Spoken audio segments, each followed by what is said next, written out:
Chapter 14. In the midst of Rebecca's brief battle with the proto-tyrant, William Birkin sneaked out of the facility, his head low, his proverbial tail tucked between his legs.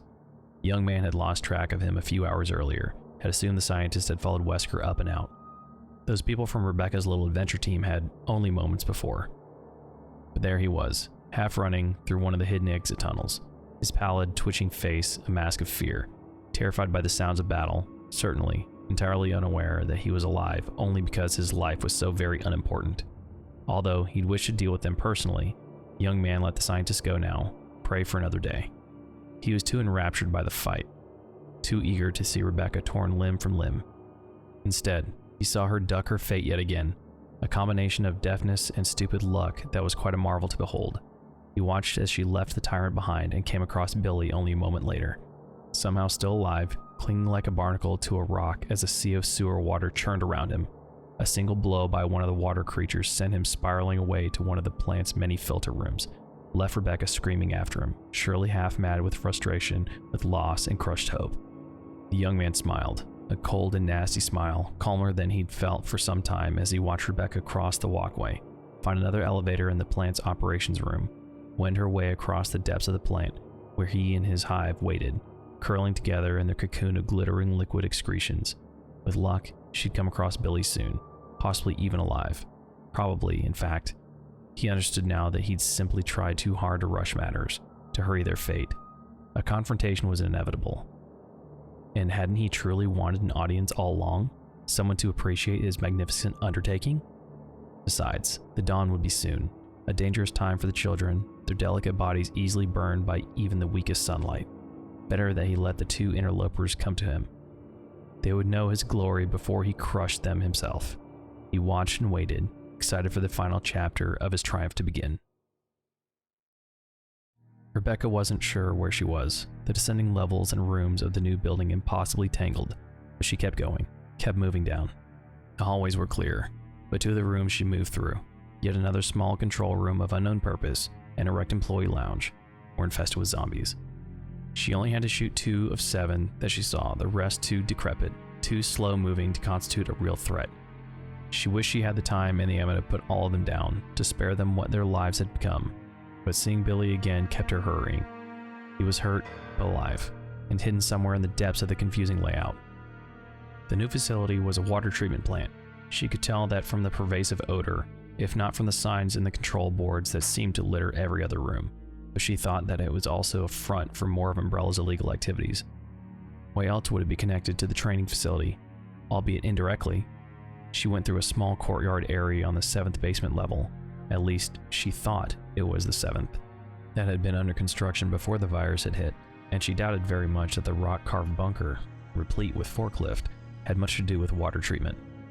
Yeah, but what the hell do I know? She thought randomly, pushing herself to move faster, through another door, a room with a sunken pit full of crates to one side. Until tonight, she hadn't believed in zombies, or bioweapon conspiracies. Truth be told, she hadn't really believed that such deliberate evil could exist. What she'd seen, what she'd experienced since stepping onto the train all those hours ago, everything was different now. She didn't know that she'd ever again be able to turn such a naive eye to the world around her, that she'd ever be able to look at a person or place without wondering what hidden face lay behind what she saw. She wasn't sure if she could be angry or grateful for the loss of innocence. If she stayed with S.T.A.R.S, it would undoubtedly serve her well. At the back of the room with the crates, a metal staircase. Rebecca stopped at the top, caught her breath as she looked down, grimacing with distaste, unsure of how to proceed. There were leeches on the stairs, at least a few dozen scattered across the steps, hanging from threads of slime or tracking glistening paths across the gray metal. She didn't want to get near them, afraid that they might attack if she got too close or hurt one of them, but she didn't want to backtrack either. She felt like time was speeding up, like things were happening fast and faster, and that she had to keep up or risk being lost. Or risk running into that thing again, that clawed killing machine. Its angry scream still echoed in her mind. She wounded it, but chances that it had crawled away in some dark corner to die were slim to none. Things like that were never so accommodating. Gritting her teeth, she carefully stepped over and around the leeches, pausing after each step, swallowing bile as one slid over the toe of her boot before continuing on its way. It was a short flight, at least. She got down without stepping on any of the horrid little things, reaching the door at the bottom without further incident. When she opened the door, a cool mist sprayed across her sweating skin, the roar of emptying pipes like music. It was a big room, dominated by huge, jutting conduits to one side, water from them splashing down and over a series of mesh filters. And there, amid a scatter of random flotsam, "Billy!"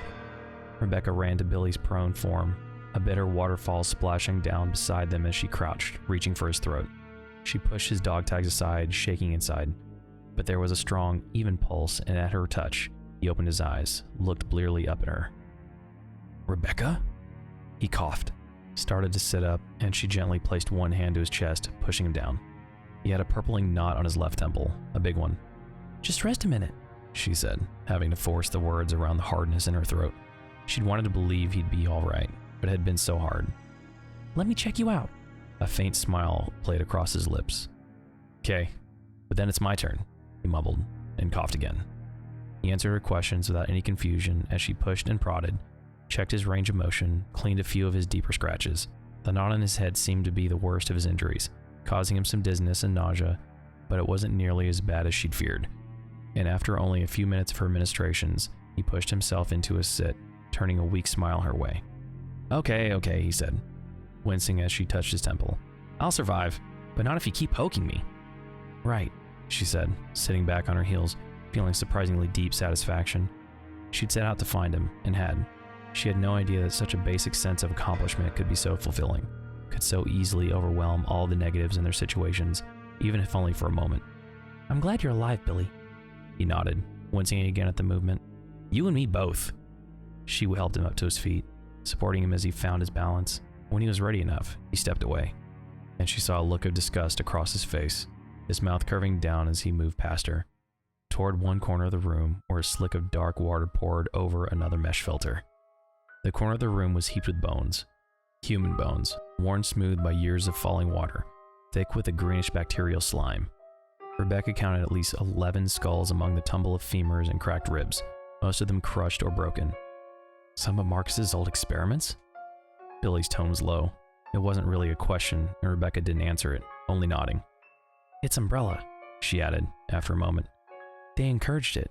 They were all in it together." Now Billy didn't answer, only stared at the bones, some unknown emotion in his dark gaze.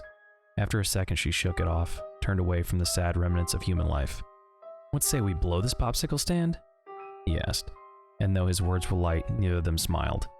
"Yeah," she said, reaching out to grab his hand for a moment, just a moment, squeezing his fingers tightly in her own. He squeezed back. "Yeah, that sounds good." Billy felt like shit, but he soldiered on as Rebecca led them vaguely eastward, wanting more than anything to get free of Marcus's damned playground before he allowed himself to collapse. As they wandered through a maze of corridors and rooms, Billy was hopelessly lost after their second turn. She told him that what had happened to her since he'd been dragged off the cable car platform. She'd had a run-in with her team leader, and a fight with some super creature Frankenstein that she'd very nearly didn't survive. She'd also found a .50 caliber Magnum revolver to match the ammo he'd been lugging around, some serious firepower, and had managed to hang on to the shotgun. In all, he thought, she'd done better than he probably would have in the same circumstances. They found an empty bunk room and loaded up, Billy taking the Magnum, Rebecca keeping the shotgun. There was a sealed gallon jug of water under one of the bunks, and they took turns gulping it down, both of them desperate for hydration. It turned out that swimming in sewer water didn't do much for one's thirst. Refreshed by the water, holding decent and fully loaded weapons, Billy finally felt like he might recover from his ride through the rapids. They took the southern exit from the bunk room, through an industrial treatment room, then another. The rooms of the plant blurred together for Billy. All looked the same, rusting metal walls and floors, pipe railings, huge walls of unknown equipment covered with dials and switches. Some of the equipment was working, filling the large room with echoing blasts of mechanical sound, though God only knew what it was controlling. Billy found that he didn't much care, though as they continued on, they could both hear the rush of water getting closer. Big water. When they went through a massive pump room that opened out into the chill of pre-dawn, they found a walkway that spanned an actual dam. They stood for a moment, looking out over the dark length of reservoir that ran alongside the building they had emerged from, a crashing curtain of water that punctuated it at the far end. It was too loud for them to talk. They stepped back into the pump room, both of them smiling. They'd found a way out, at least. True, the walkway over the dam led to another building, but just seeing the fading stars, the sinking moon, gave Billy a real boost. Their nightmare run through the Umbrella complex would soon be over. He could feel it, the end in sight as surely as the new day would soon dawn. "My team probably went this way, cleared us a path," Rebecca said, looking hopeful. She had to speak up to be heard over the cascade of water just outside, the surging pumps that took up half the room. Her voice rang slightly against the metal walk that surrounded a pool of water in the room's center. "He said they were going east. We're practically out of here already." "I thought you said Enrico took that elevator up," Billy said. "Oh, right," she said, her expression sagging. She blinked and he now realized how very tired she had to be. "Sorry, forgot." "Understandable," Billy said. "But you're right, we are practically out of here." He touched the magnum on his belt, the loose handcuff on his wrist banging into it, a sudden reminder of his life before the Jeep accident. That life seemed so far away now, like it had happened to a different man, but it was still waiting for him, somewhere outside. Thoughts for later, for if he managed to smile, patted the magnum. "This is a kind of universal key. Unlocks doors, clears out unwanted disease carriers, you name it." Rebecca smiled back, starting to say something, and stopped. Staring into his eyes, both of them frozen at the sound of water splashing across the metal walk. As one, they turned to look, to see a giant rising up from the pool a few meters away, a thing that Billy knew instantly was the monster she told him about from the elevator. It was huge, white, covered with blood and sores. It reached out to pull itself from the pool with insanely long, knife-like claws, the tips screeching against the walk. Billy grabbed the magnum, backing away, trying to push Rebecca behind him. She easily evaded his grasp, standing her ground with the shotgun, and Billy's heroic ideals dropped away when the creature saw them and let out a terrible scream, a deep, mind-ripping sound of hatred, of lust, not just to kill, but to rend and mutilate. Facing it alone wasn't macho, it was suicidally stupid. "When it gets moving, it doesn't maneuver well," Rebecca said, quickly, half under her breath. He had to strain to hear her over the rhythmic beat of the powerful pump engines. "If we can get it away from the door, get it running, we can get past it when it tries to turn." Billy took careful aim at the thing's rough-hewn face, took a step forward, and they both backed away. "How about we kill it instead?" "Don't," Rebecca said, her voice edged with panic. "You'll just make it mad. What you're seeing now is after 2 shotgun blasts, one of them almost point blank." The thing took another step and lowered itself slightly, tensing its legs as though about to spring. "Run!" Billy didn't need to hear it twice. They both turned and ran, pivoted left where the walk did. Behind them, 2, 3 massive steps. Ringing steps sounded against the protesting metal, and when the monster's claws ripped down and across the wall at the corner, a tremendous shriek of sound as the thick steel curled up like wood shavings. Billy turned, raised the magnum as the stopped monster slowly turned to face them. "Keep going!" he shouted to Rebecca, aiming for the pulsing red tumor half buried in its chest, what had to be its heart. The monster took a single step, its opaque gray eyes fixing on Billy, its claws raising. Billy fired, weapon jumping in his hand, roaring, deafening. A hole erupted in the thing's breastbone, not a direct hit to the heart, but close. Blood poured from the hole, ran down its thick white gut. It howled, the sound even louder than the blast from the hand cannon, and indefinitely more deadly, but it didn't go down. "Jesus, that should have stopped an elephant!" "Come on!" Rebecca shouted, pulling at his arm. He shook her hand off, took aim again. If it bled, it could die. And short of a grenade launcher, the .50 caliber Magnum was maybe the best weapon for the job. The monster took a staggering step forward, then seemed to find its balance. Its dead gaze focused on Billy. Blood continued to pour from its wound, had drenched its sexless crotch now, tops of its muscle-bound thighs. That grin, that horrible grin, it seemed to be laughing, as though it couldn't wait to share some private joke with him. Billy thought the punchline probably included ripping an arm off and beating him to death with it. He fixed on the heart, squeezed the trigger. And another tremendous bang! More blood flying, the monster screaming. "Oh God, please let that be pain." But not falling. Still not falling. It was hard to tell where he'd been hit. There's blood everywhere. But the heart continued to pulse. "Move!" Billy was shoved aside, Rebecca stepping forward, raising the shotgun as the creature started to crouch, its legs tensing. She aimed, low, too low. There was no way she was going to hit its heart. And the shotgun boomed. And finally the monster went down, its cry one of rabid fury.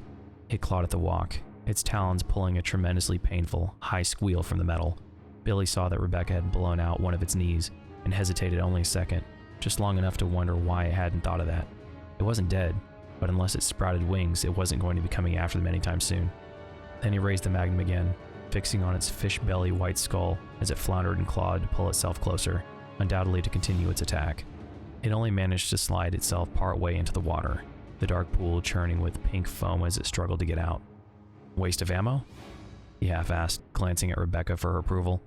As terrible as the thing was, he wouldn't feel right about letting it bleed to death, to suffer anymore. It was another one of Umbrella's victims in a way. It hadn't been asked to be born. Yeah, she said, nodding. He could see the pity in her expression, could see that she felt the same way. Do it. 2 rounds, the second just to be sure, and the massive bodies slipped soundlessly into the pool of water, disappearing beneath the surface. End of chapter 14.